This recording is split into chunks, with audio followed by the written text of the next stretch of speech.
Bom dia, galera do terceirão, né? Vestibular está chegando, não se sabe quando, mas está chegando. Vamos agora dar continuidade ao nosso assunto. Na nossa última aula, nós começamos o assunto sobre o estudo dos gases. Falamos as propriedades dos gases, falamos a diferença entre o gás e o líquido e falamos de transformações isotérmicas, isocóricas e isobáricas. Hoje nós vamos partir para a equação geral, para os cálculos em si. Tá ok?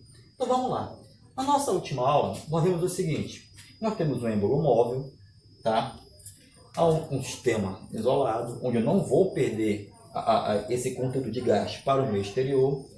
E esse êmbolo tem no seu interior uma pressão inicial no gás, é claro, um volume inicial e uma temperatura inicial. O que eu quero que tu tenha em mente? Normalmente nos teus exercícios, e colocar a pressão em atm, que é a atmosfera, o volume em litros e muito cuidado, a temperatura tem que estar em Kelvin. Pessoal, se a temperatura aparecer em graus Celsius, transforma para Kelvin. Pessoal, se aparecer a temperatura em Fahrenheit, transforma para Kelvin. E se aparecer em Kelvin, transforma. Não precisa transformar, já está em Kelvin. Então, muito cuidado, principalmente para isso aqui. Ok? Então vamos lá. O gás está numa pressão inicial, um volume inicial e uma temperatura inicial. Sofre uma transformação que vimos na nossa aula anterior, que ela pode ser isotérmica, isobárica ou isocórica. E a partir de agora ela vai ter uma nova pressão, que nós chamamos de pressão 2 ou pressão final, um volume final e uma temperatura final. A equação geral dos gases diz o seguinte, que P1 vezes V1 dividido pelo T1, e lembrando que 1 é o estado inicial do gás, é igual ao P2, V2, T2. Pressão final, volume final, temperatura final. Lembrando da aula passada, pressão e volume são inversamente proporcionais.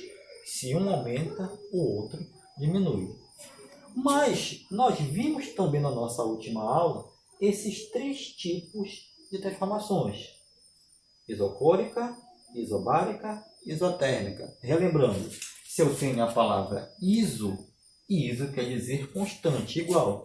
Vai haver a transformação, mas alguma coisa vai permanecer constante. Isocórica, lembra-se que vai permanecer o quê? O mesmo volume. Então, se vai permanecer o mesmo volume, se o volume 1 é igual ao volume 2, eu posso cancelar volume 1, volume 2, e a minha equação ficará o quê? P1 sobre T1 é igual a P2 sobre T2. E aí você multiplica os meios pelos extremos. Aqui está a equação, se for isocórica ou isovolumétrica. Pessoa isobárica, lembra que bárica é pressão. Então, mesma pressão. Então, a pressão 1 é igual à pressão 2. Cancela, cancela. Então, vai ficar o quê? Volume 1 sobre temperatura 1 é igual a volume 2 pela temperatura 2. Tenho aqui a equação para uma transformação isobárica. E por último, mas não menos importante, a isotérmica. Se é térmica, mesma temperatura. Cancela a temperatura 1 com a temperatura 2. E aí ficará como? Pressão inicial, volume inicial, é igual a pressão final, volume final. As três equações para transformações: isocórica, que é o mesmo volume, isobárica, que é a mesma pressão, e isotérmica para a mesma temperatura. Então, professor, e se não for nenhuma dessas três transformações? Aí você utiliza a equação geral. Mas se falarem que foi uma dessas três, então você tem três variações da fórmula inicial. Professor, como assim? Vamos mostrar aqui um exemplo para vocês no exercício agora, ok? Vamos lá, galera. Resolvendo aqui o exercício. A questão fala o seguinte. Certo gás perfeito a 25 graus Celsius, sob pressão de 1,6 atm, ocupa um volume de 20 litros. E um recipiente provido de um êmbolo, de um êmbolo móvel. Caso o gás sofra uma compressão isotérmica e seu volume se reduza à metade, qual será a nova pressão do recipiente? Aí você pode perguntar, professor, você falou agora há pouco que quando a temperatura está em graus Celsius, eu transformo para Kelvin. Eu posso fazer isso? Pode. Mas especificamente nessa questão, você vai perder tempo. Porque ele já falou aqui, olha, que a compressão ela é isotérmica. Então, se ela é isotérmica, eu vou cancelar as temperaturas. Eu não vou utilizar ela, então não perca seu tempo. Então, vamos lá. Separando aqui os dados da questão. E é claro, ele dá aqui as alternativas. Letra A, 0,8 atm. B, 8 atm. C, 18,75 atm.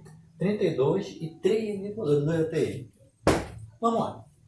Então, primeiro, eu tenho uma pressão inicial. Está vendo aqui os dados? Pressão inicial, P1, igual a 1,6 atm. Ocupa um volume inicial, V1, de 20 litros.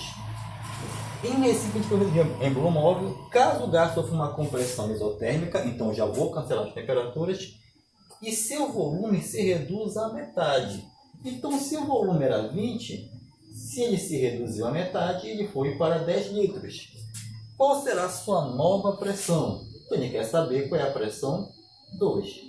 Então, lembre-se, a equação geral, P1, V1 sobre T1 é igual a P2, V2 sobre T2.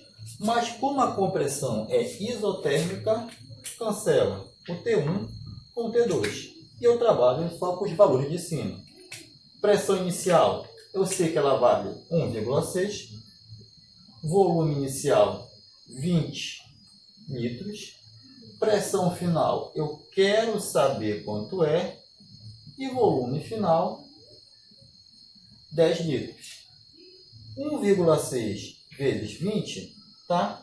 Vai dar 32 igual a P2 vezes 10. Tá, multiplicando, passa dividindo. P2 vai ser igual a 32 dividido para 10. A pressão final vai dar 3,2 atmosferas. Resposta certa, letra E de égua, professor. É tão fácil, exatamente. Só que ela é mais fácil ainda. Aula passada, lembra que eu falei? Volta lá no nosso último vídeo, que eu falei que pressão e volume eram inversamente proporcionais.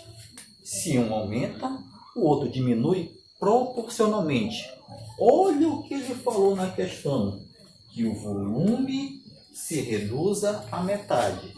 Se o volume se reduziu à metade, é porque ele foi dividido por 2.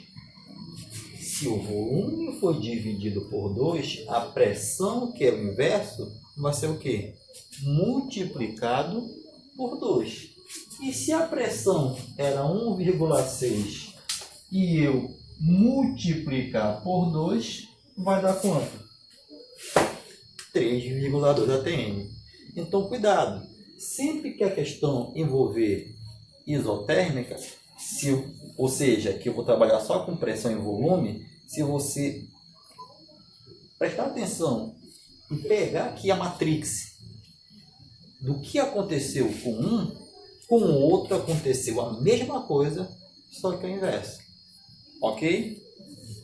Pegue seu livro, resolva os exercícios e até a próxima aula, se Deus quiser, porque eu fui.